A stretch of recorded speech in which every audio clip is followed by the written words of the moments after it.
I'm Tim Allenberg, and we're making this video to show you guys the this reentry program that we have going on here. There's lots of programming classes, and it works. A lot of us have obtained jobs from here, substance abuse classes, and a lot of us have gone on to do wonderful things through this program. So we're here to show you guys what it's about. What's in your game plan to stay sober and to stay out of jail? Okay, this here is the beginning for our road to success. Once I've never known nothing about the why until I came here. Miss Deanna, she's the one that introduced us to us. This here is the road that we've been traveling down into the no fear. It all starts with, of course, money, which leads to drugs, alcohol, gambling, crime, incarceration. That's our no fear. That's our easy way out to get into all this, which is our no fear zone. What's been brought to our attention is to cut it off here with the choice right here and to get out of this continuous circle here in the no fear zone and to lead our way to actual life, to change our life into courage, which is actual life and work and all the things we have to work hard for that takes actual courage to get involved in. And so this is our why of life, not to go into this no fear zone, actually take the right way in life and experience everything else is out there that we'd be missing.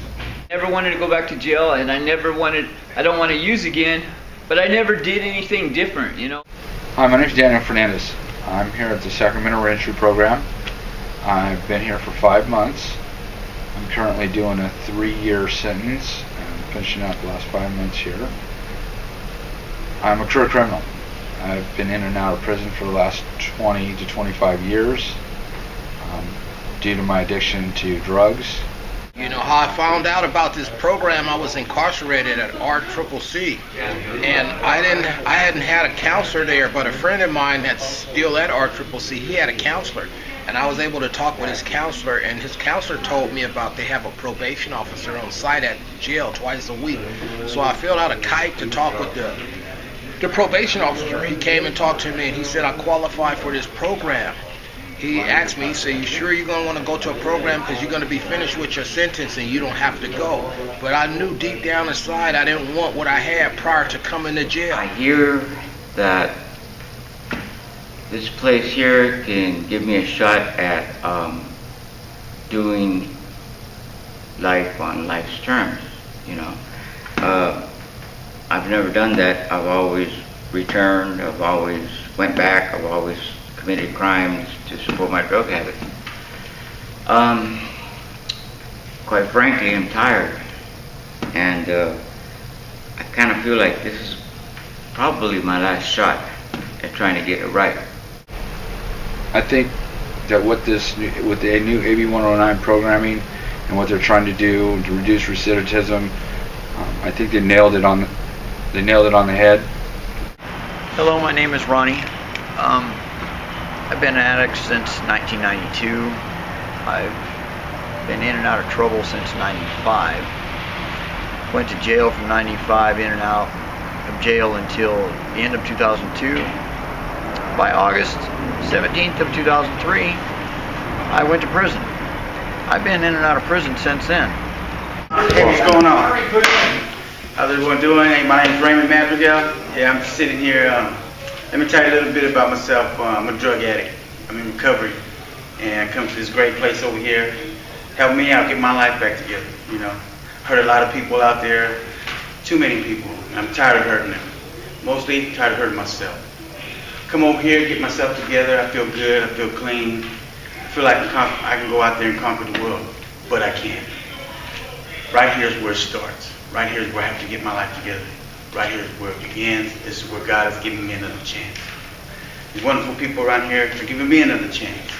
I'm giving myself another chance. When I step up out of here, I'm going to have some tools and everything to help me out. But it's not going to be what I'm going to need, though. I'm going to need a lot of support from people, too. My support group. And when I get through it, I know I'm going to be one person that's going to be able to help a lot of other people that come through here. Because I plan on coming back and helping again. It's new for me. It's really new for me. I've never been here before. I love this place. I tell everybody I love this place. And I hope to see you again. Maybe when I can come back over here on my own, you know, instead of having to stay here. But I need this right now, right here. I need this for my life. This is the place that I can get those tools to work through some of that stuff. I'd like to do it all, but I also realize too, Rome wasn't built in a day. It's an ongoing saga, and so far, so good. So substance abuse is the reason behind a lot of our clients or students being here. So if you started at the age of 16, you started getting loaded and you're getting high every day, then that's where your mentality is stuck at as a 16-year-old boy. So that's all you do is do childish behavior and act out in those types of manners. It's not until you get clean and you start living life on life's terms that you're able to work past that and mature the way you're supposed to be on a regular basis. Hello everyone, my name is Eddie Burciaga. I'm an alcoholic and I'm 43 years old, and I have a gene that which most of us Native Americans have, and it's a killer. My substance of choice obviously is alcohol, and most everybody I know still drinks. My drug of choice was always meth, which led to crime, which led to all kinds of chaos, never having a steady life. Going through life, I was heading down this path until I came to a point in my life where I started using drugs. And once I started using drugs, I got into this cycle right here. And I got caught in the cycle with the money, the drugs, and the addiction. And every time I would get out of jail, out of being incarcerated, I came to this point again where I was able to either veer off to the left, make the right choices, but because I didn't have a strong foundation, I would just head right back into drugs because it was the easiest way for me. I had nothing else. The way we think, it's so easy for us to just, well, before, for me, it was so easy for me just to get out of jail and not know how to deal with things. So I'd go right back to my life of crime, drugs, then the vicious circle. I choose to always fall back to was methamphetamine, and everybody that I know today that's still using meth has drama in their life. I'm so glad I could just go, all right, see how you doing? All right, I gotta go. That's a bit. That's all I could. I seen a friend of mine today. I'm like, all right, I gotta go. You choose your own higher power. You know, don't let that scare you. But prayer helps a whole great lot, and this place has a lot to offer if you want to get off. If you want to get off get off your addiction. And you could be there, but you have to apply yourself. Everything takes work. Everything takes work and dedication. You know what I mean? I wasn't where I am overnight with the career. This is a career. Your small goal to get that job is to make sure that you have your resume, your cover letter. Those companies are going to ask you some of those questions on there. Where do you see yourself in 5 years? One of these interviews, and those surprised me so much because I guarantee you 90% of those guys that go in there aren't going to you're going to be one of those 10% that go in there ready to go, ready to answer those questions, ready with the cover letter, ready with your resume. Home detention calls your interviewer where you're going, so to make sure that they know you're there, right? So, but they interviewed me anyway. So I went to the interview and aced it. The lady was so impressed with me that she called the home detention office telling them, man, I wish we could do something for him. He was great. If it wasn't, unfortunately, they have a company policy that if you have any kind of theft on your record, you're not going to get a job. But she was so impressed with my interview, just by me and my interview, and that what we're doing here, because I told her, I go, look, I'm ready for this interview. I mean, we do this. We have a class, and she was so impressed that she called the home detention office, wanted to find out if she could do anything, to find out a way to, is there something we can do or whatever to get a job. I mean, so what goes on here as far as getting ready for the interview, when you guys got to get dressed up, mock interview, coming here with Miss Teresa, and perfect advantage to where you can just The main thing, what this place does is with the mock interviews, it's going to take your nervousness away when you walk into an interview, because you're going to be totally prepared. If there's nothing else that I would have got out of this program, and I got a million other things out of it, but that right there is going to ensure me a job somewhere. I guarantee it. I agree. Pursuing a career, a heavy equipment training program, and if that doesn't work out, I am also putting in an application for an electrician apprenticeship program. It's just going to take a change of mind for you. I've changed my mind. I'm moving forward. I'm constantly applying for jobs. I'm not employed yet, but I'm positive that I will be employed shortly. I have a positive outlook. I look forward. I don't look backwards. And I'm no different from any of you. You know, I have a long criminal background that started in 1989, going to prison, multiple terms, multiple numbers. So I know the game, I know the deal. You can run game if you want, but you're only running it on yourself. So I've been here close to 9 weeks, and I have a full-time job. And I just graduated my 8 weeks of classes and moved on to finding employment and housing opportunities. And I'm on waiting list for Mather, Omega, Family Reunification waiting list program. But as far as employment goes, what's funny about it is I consider myself real employable. I have a lot of trades under my belt. And being in the program, really, I knew that I couldn't go right back into contracting, and I had to find something, and I didn't want to set my standards super high to where I was getting refused and going to all these interviews and everything like that and getting denied. I didn't want to go through that. So I just, I got on. I actually looked at the job bulletin board, found a job at EMH doing political polls. Like I sit and call people all day and ask their political opinions on different elections and things like that. Being at the program gave me the opportunity to have all my needs met while I can look for a job without pressures of survival, you know.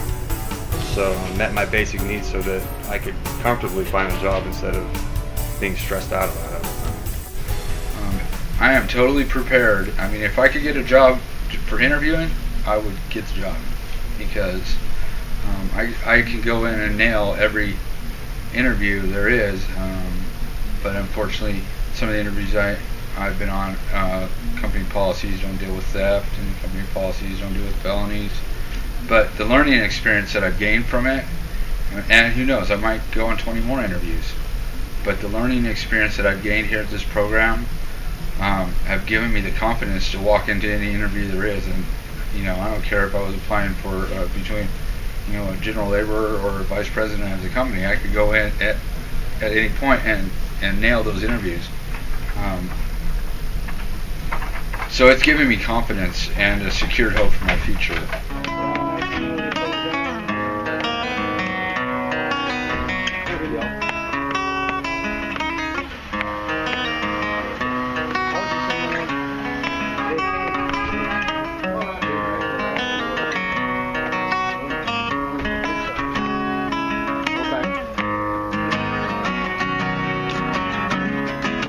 You know, I think recreation is a really big part of the curriculum. There's been times where I was tired, I just wanted to lay down, and I made myself go out there and work out.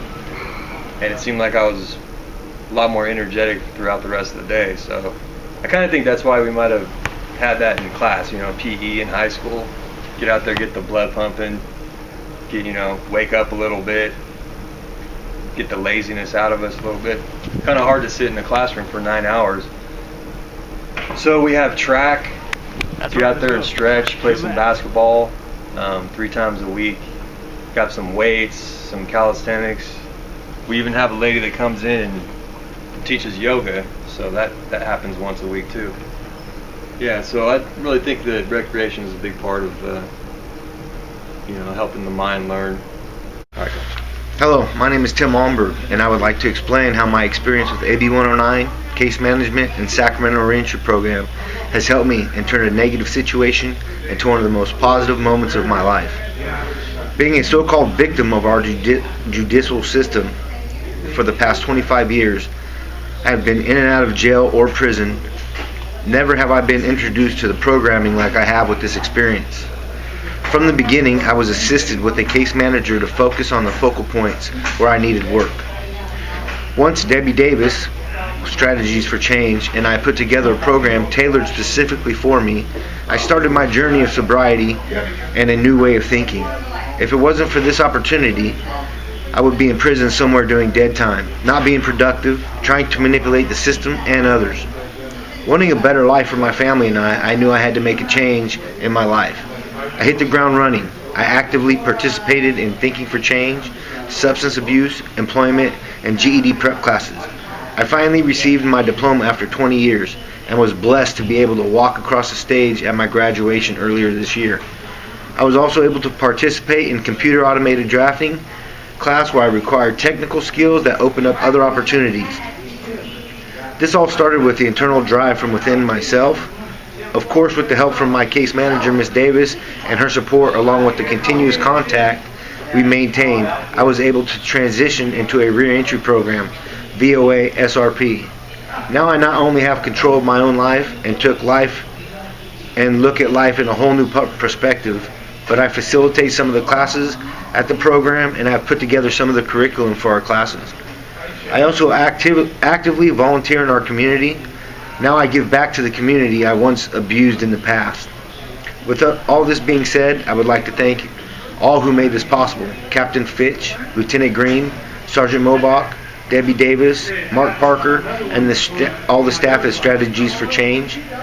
Sergeant Love Munoz, Deanna Rakowski, and all the staff of VOA Sacramento Reentry Program, and all those who care and take the time to help us out. You're not just changing our lives and our families' lives, you're changing our community and its future. Thank you. My name is Tim Olberg.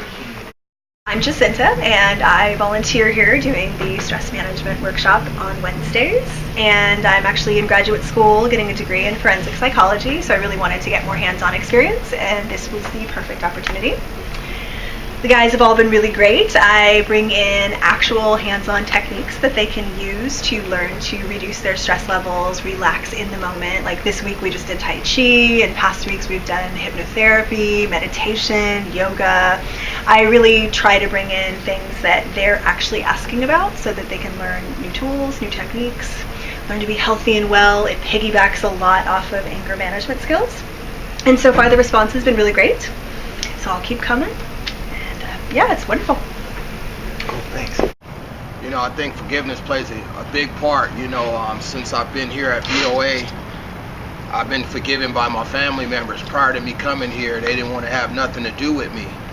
But since I got here and started getting my life together, my family is becoming back a part of my life. My daughter, my sister, my dad, even my ex-wife. You know, so I'm big on forgiveness right now. I think it's part of my recovery. You know, I can't grow unless I'm able to forgive, and there's people able to forgive me. You know, so forgiveness is a big part of what I do today. My name's Corey. So I'm going to speak to you guys a little bit about the VOA program that we have here, SRP. There are many wheels that move around here. There's our director, there's the staff. Below that, above all that, there's case management within the facility and outside of the facility with like effort, and all these systems, all these wheels move together like gears. In order to keep those gears going, they all have to function together, obviously. The men here work hard. They work hard to obtain their goals, to gain life skills, and so the staff, because we want them to get life skills. You know, we want them to be a productive member of society. Hello, my name is Teresa Nethery, and I work here at AB 109. I'm a staff member and a facilitator. I facilitate in the parenting class and money management, also help out with the employment and resume and job search. Our case managers here at AB 109 program are very important. The case managers are the ones that keep our clients on track. They meet with them approximately once a week, try to make sure that they're where they're supposed to be in the program, and deal with any real issues that they have personally. My case manager has been there for me every step of the way. I mean, guiding me. She comes weekly to talk to me, see how I'm doing, just to check in, see if I need anything, if I need her to go to an interview. I call her, and if she wasn't busy, she would take me. She goes out of her way to make sure that everything that I need for my future is set up for me. Case management, where we meet with them on a weekly basis, and just to make sure they're achieving their goals, and if not, then we take further steps to find out why and to get them moving on that pace. I have a case manager that if I wanted to know about a new class or other options, he really helped out with that. He's helped me get my ID immediately upon coming to BOA. The case managers, not only do we have a case manager here in the program, but we also have our reentry specialist that makes sure that we can go to interviews, make sure that if we need rides to appointments, if we need bus passes, if we need anything. My case manager in particular comes and talks to me. I run stuff past her. She's very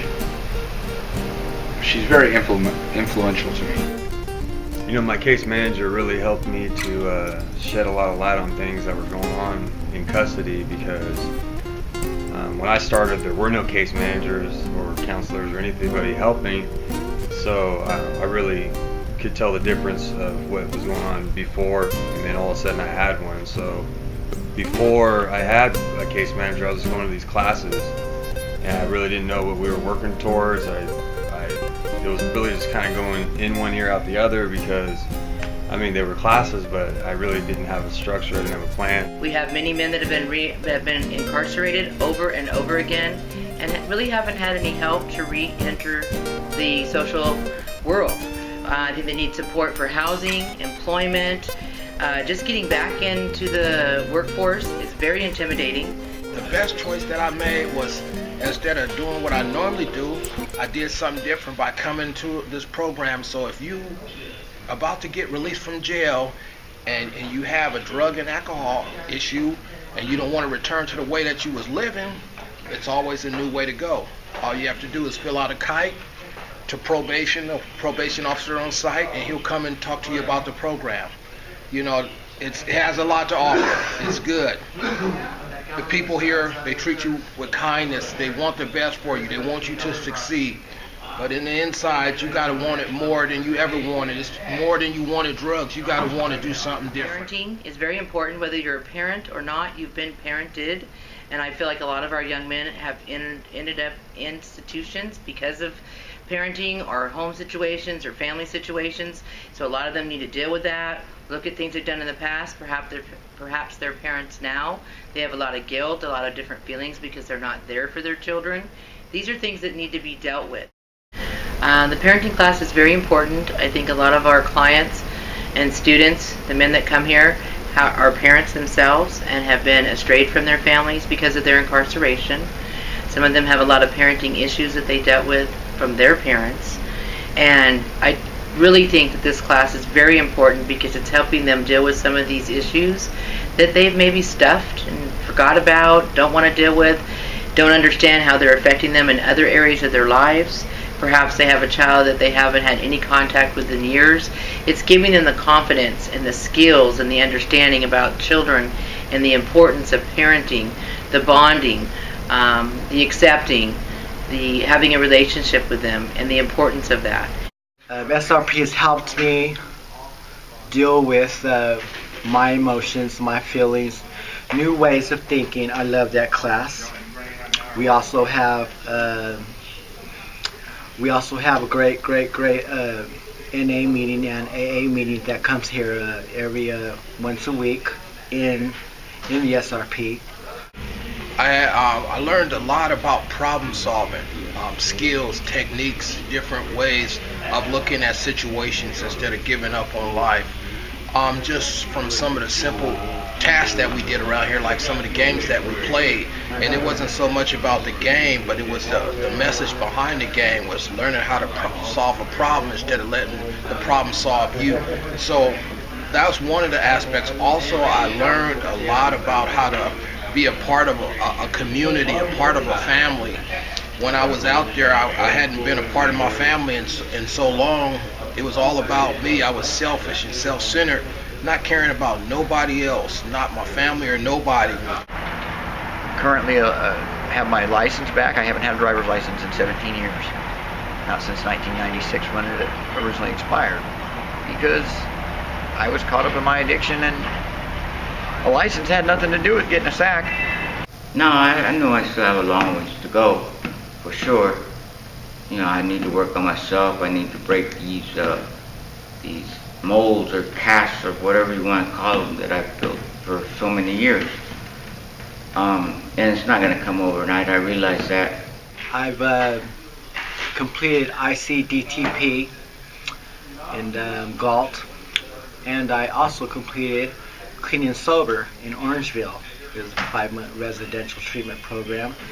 But something about the SRP program that I couldn't get from those other programs. I'm here to tell you about the pluses of what this program can do for you if you just give it a chance. Give yourself a chance to become what it is that you may want to be, you think you may want to be. There's a lot of good things that you can gain from taking your time, enjoying this program, and understanding that it's all here to help you if you want to change the life that you have. So I'm getting to the point where I'm starting to realize that what I do affects not only myself, but the program and the other residents and everybody else. And as I said, I know it's not going to be easy, but with the help that I receive here, I stand a good chance. Hopefully, one day, maybe I can give back what I've received. Thank you. I hate it when they say that one person can ruin it for everybody, because I think it's better to let somebody out who's not ready to change than to keep somebody in who is ready to change.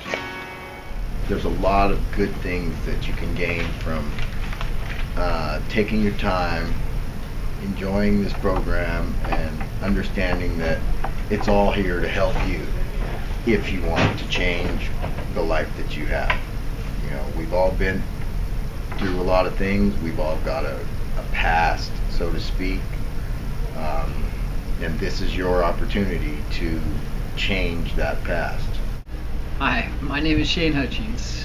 Some people know me as KO1357 or X reference number 4010039. That is not me. I'm not a number, and you know what I'm here to do is try to find my authentic self. I've been given tools here that I've learned to put in my everyday life, that a different way of thinking, a different way to approach problem solving, a different way, just a different way in general, you know. And I'll start at the beginning. I'm ready. You know, in the past, this program, maybe it would have helped me, maybe it wouldn't. In the beginning of my 18 years ago when I first picked up the K number. But you know, today I'm honestly ready. You know, I'm ready to listen. I'm ready to break down the walls that I've built up over those 18 years.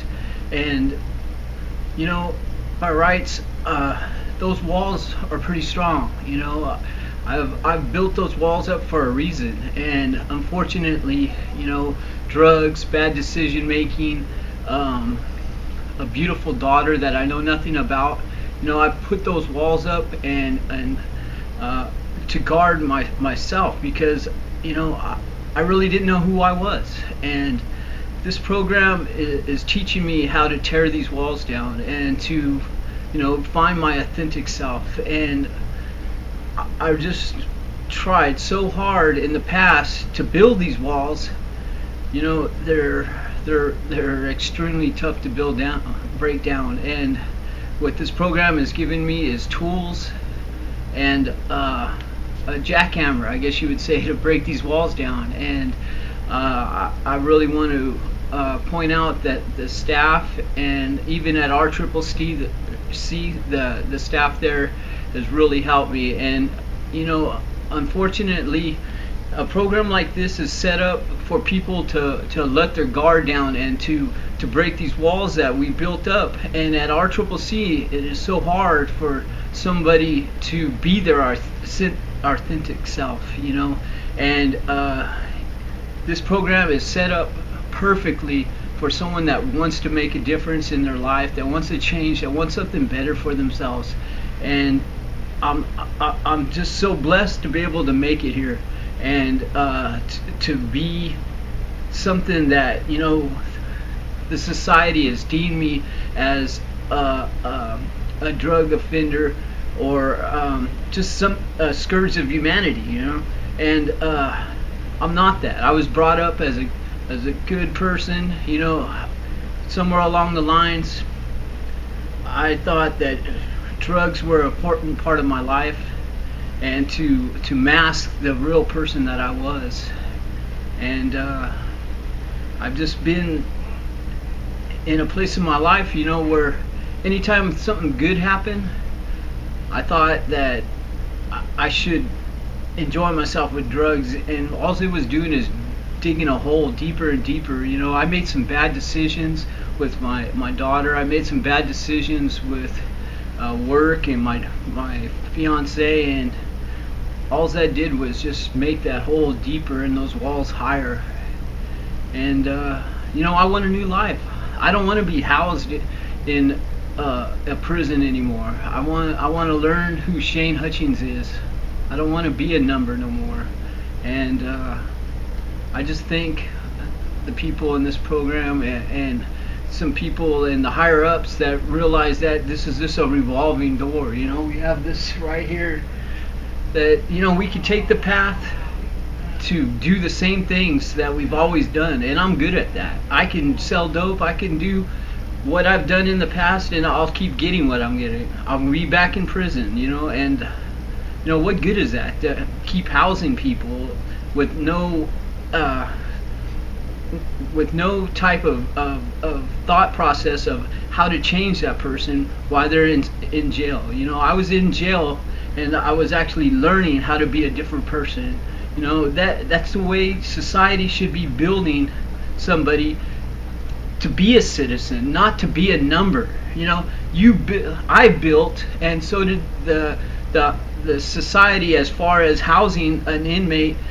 They did a proper job. They housed me just fine. And I have 18 years in housing, in some type of correctional facility, and not had any type of internal thinking. And what I would like to say is, this program has opened so many doors in my mind. And you know what? I got a job today. I haven't had a job in 15 years. I haven't paid taxes in 17 years. I haven't paid child support in 15 years, and I'm doing that all today.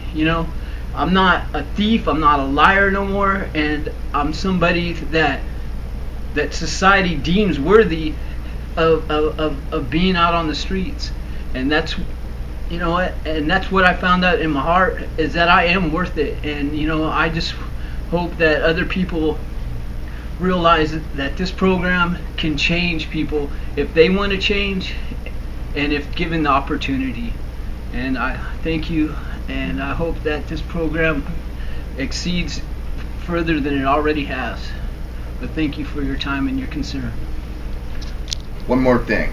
Special thanks. Shout outs to Debbie Davis, Mark Parker, Larry Craig, Rochelle Rose, all the case managers involved, Miss Deanna Rukowski, Miss Love Munoz, Miss Teresa, Miss Shelley, Miss Nichols, Mr. Alton, Miss Mercy, Miss Cookie, all the staff involved here at VOA.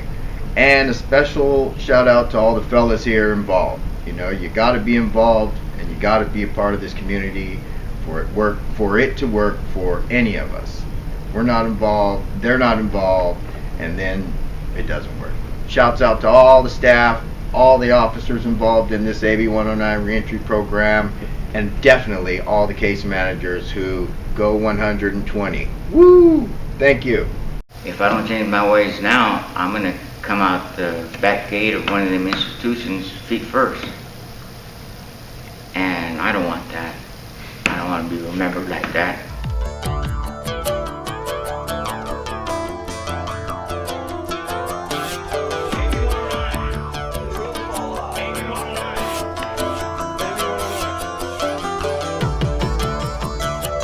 And I'm here to tell you, you too can be sober.